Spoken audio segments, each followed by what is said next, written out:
It's not pleasing to my ear. I just decided I don't want to hear it. That's all. It's Monday after Mother's Day. I'm having a letdown because my family's in an airplane now going. I'm the only one left here. I don't feel good. I don't like it. They're all going to L.A. now. I'm left alone because I'm on the radio. This is what the sacrifice I make. They're leaving like in an hour, and I'm stuck here. They're going to L.A. I don't like that. I sacrifice everything for the show. I'm not complaining. I'm not Michelle Obama. I'm not complaining. I'm not Barack Obama. I'm glad I have. What's the plane? It's attacking me or what? It's too close to the studio. Can the sound coming right through the microphone? All right, let's take some callers. WABC in New York. Ethan, welcome. Go ahead, please. Michael, thanks for the show. Hey, listen, I just wanted to say that I think that your fiction writing is bleeding a little bit into your talk radio work because you're stating your opinion that the majority don't like Michelle and don't like Barack as fact, and that's just a falsehood. I don't think I said the majority, did I? I said the majority of taxpayers, if you listen carefully, not the 93 million not working who live on government benefits. Of course they love Michelle, and of course they love Obama because he buys their happiness and their votes. Of course, men like you probably have plenty of money, and I think you suffer the mental illness of liberalism. You don't even know what this man's doing to your country, do you? I like it. You're perspicacious. The last time I called, you accused me of being a hedge fund manager, and you're... I don't know who... Sir, I don't really know who you are. I have nothing against you. I have nothing for you. We could argue from today until tomorrow over Barack Obama. The man is the most divisive, hated president in American history. Now, it is true amongst government beneficiaries, he's loved because he knows exactly how to play the game. But how can you, as a good liberal, how can you not understand why people resent him and it has nothing to do with race? Do I have to read the litany of offenses against this nation? I understand it, but I disagree with it. I think he's done a terrific job, and I'm looking forward to President Clinton. So you like the spying on every American. You think that's a good thing? I'm not a fan of that, but I think that began with... Wait, and you like the fact that he used the IRS to target his political opponents. You like that kind of nation. I don't like that either, but I don't have to like... Wait a minute. Let's go down the list. Wait a minute. Let me read a few others. A few of the other insults, because apparently you see the world the way I do. So how could you not like those things? You like the fact that he has purged the military of great patriotic American males in order to replace them with women who are so inferior to them in every way from a military perspective? You think that makes us a stronger nation? No, I think we're strong and we remain very strong militarily, and your fantasy that Obama is weakening America is purely fantasy, and it belongs in your novel, and I wish your novel's great success. Well, you want to talk about him weakening the military, or you want to just direct your vitriol at me without the facts? No, there's no vitriol. I respect your opinion, but I don't agree with it. That's all. Okay, so let's talk about how he has weakened the military. I can spend the whole book on that. I can talk about his naked Marxist presidency. I can talk about his radical accomplices and what they've done to the country. I can talk about his treating our friends like enemies and our enemies like friends, such as Israel. I can talk about the thieves and murderers that work for him. But let's focus on the thieves. Has anyone who stole $500 million on the Solyndra scandal gone to jail, as far as you know? I have a list of the people who've gone to jail with me, if you'll let me read it. Well, no, I'm asking you. The thieves who got government grants and loans for at least $500 million to build some kind of energy entity, who then bankrupted themselves. They were investigated by the FBI right at the beginning of Obama's reign, and none of them have been punished yet. Isn't that true? I don't know if that's true, but it sounds to me like part of your... No, I wouldn't make that up. Nobody from Solyndra has been indicted by Barack Obama because they're part and parcel of his campaign. How about all the others who have taken billions and billions of dollars on false energy contracts, who are stealing us, robbing us blind, Ethan? I mean, if you're really fair-minded, you'd be offended by it. I appreciate it. I would send you a countdown to Mecca, but I know you won't read it. Join the Savage Nation. Call now, 855-400-SAVAGE, 855-400-7282. Savage. Warning. The Savage Nation contains adult language, adult content, psychological nudity. Listener discretion is advised.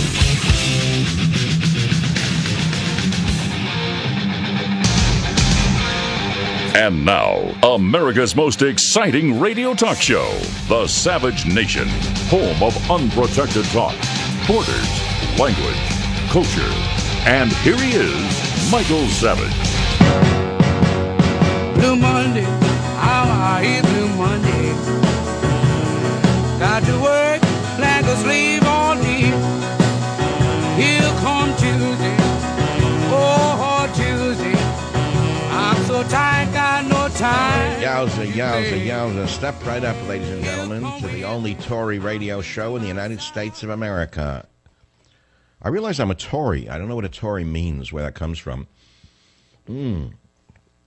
But I promise not to tell you a tall story. So the Tories won in England. They are the anti-Labourites, the anti-communists, basically, in England. You have two primary factors in England. You have the Tories or Conservatives. They're not nationalists at all. The UKIP party was the nationalist party. And then you've got the commies, disguised as socialists, disguised as Labourites. And I was banned in Britain in 2009, and I'm going to repeat it over and over again until you hear what I'm saying to you. Bill Maher's not banned from entering England. Oh, he's wild and crazy. Don't you love all the guys with check pants on their soles pretending to be wild and crazy guys like Bill Maher, who don't say anything that's politically incorrect? I mean, this is what I'm saying. Politically incorrect? Yeah, right. Government stooge. I'm the only one banned in England. Forget all the other talk shows who pretend to be wild and crazy. I wish I wasn't banned, but I am banned. And it's eaten me alive since 2009 because I've not been able to get that dental care that England's famous for. I can't go to England for the famous cuisine, the food they're famous for.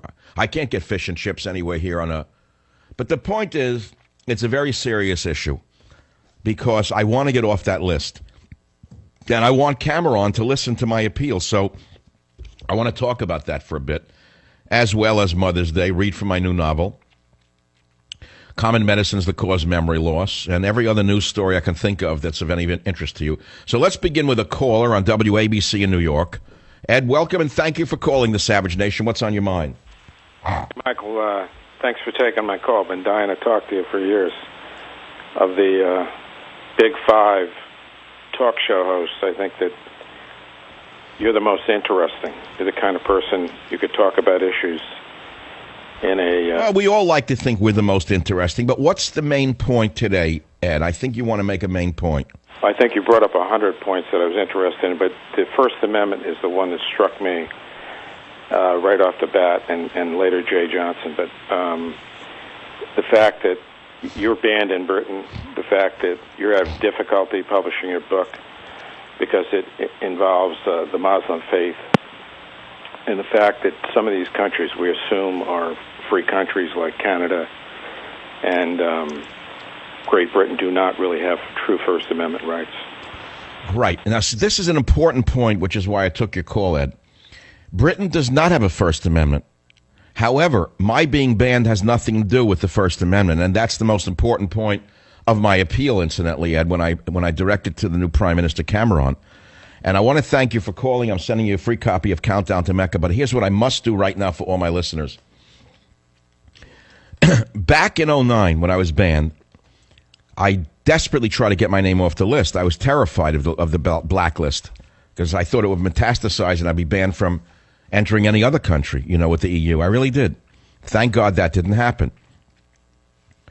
So I wrote a letter to the Prime Minister who banned me, Gordon Brown, and I'm going to read it to you. It's an important letter. It's a historically important letter.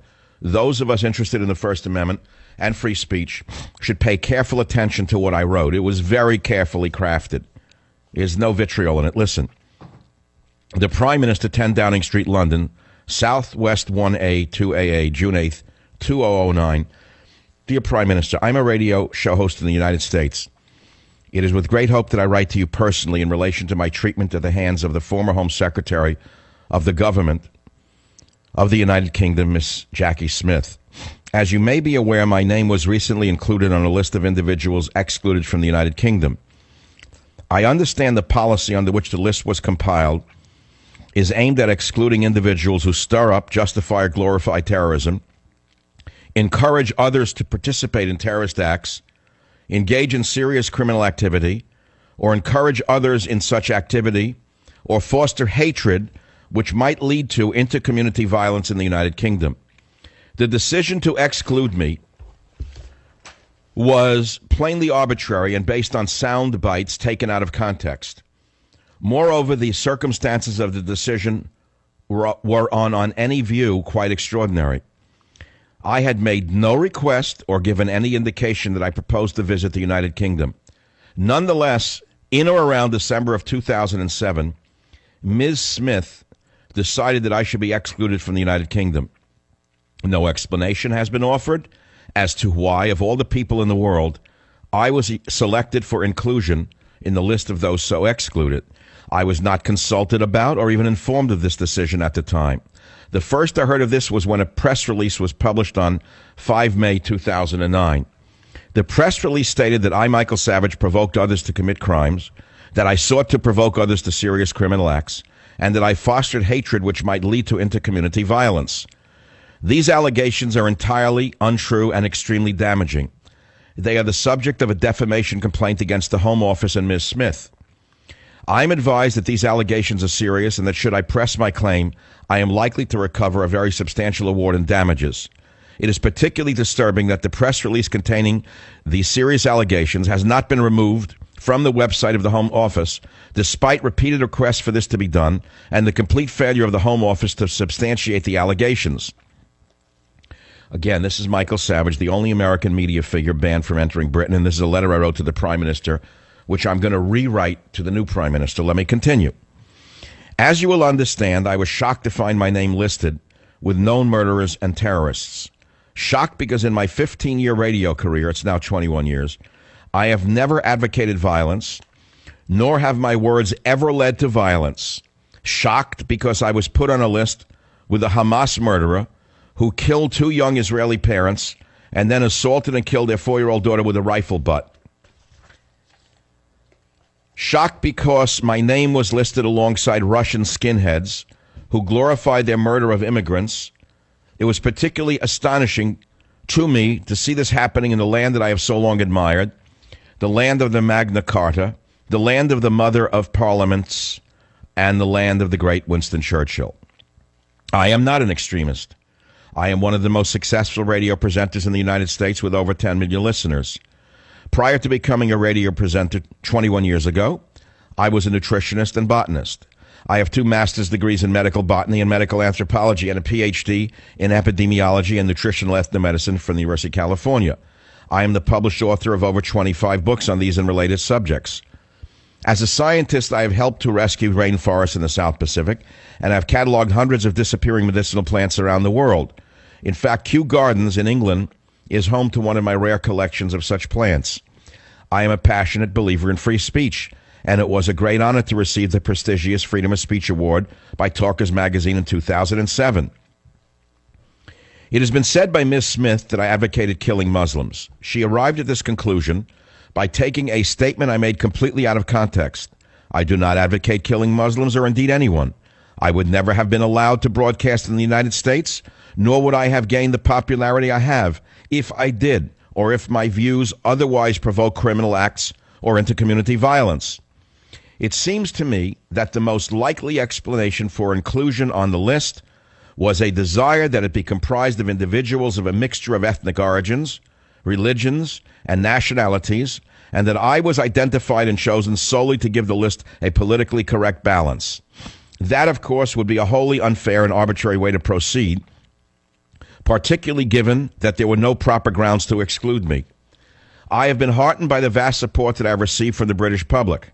It is clear that the British public value the fact that they live in a country that recognizes free speech and are appalled at the arbitrary way in which a decision to exclude me has been made. My listeners in the United States have also been shocked at the decision of Ms. Smith. This has caused great damage to the reputation of the United Kingdom in my country. They, like me, cannot believe that the land of Magna Carta would have been reduced to this level. One listener in particular wrote to me and told me that he has canceled a $5 million order for equipment manufactured in the UK and is also going to cancel 2 additional machinery orders valued at $2.2 million each in light of this decision. I note that Ms. Smith has resigned as Home Secretary, and a new Home Secretary has taken over the role.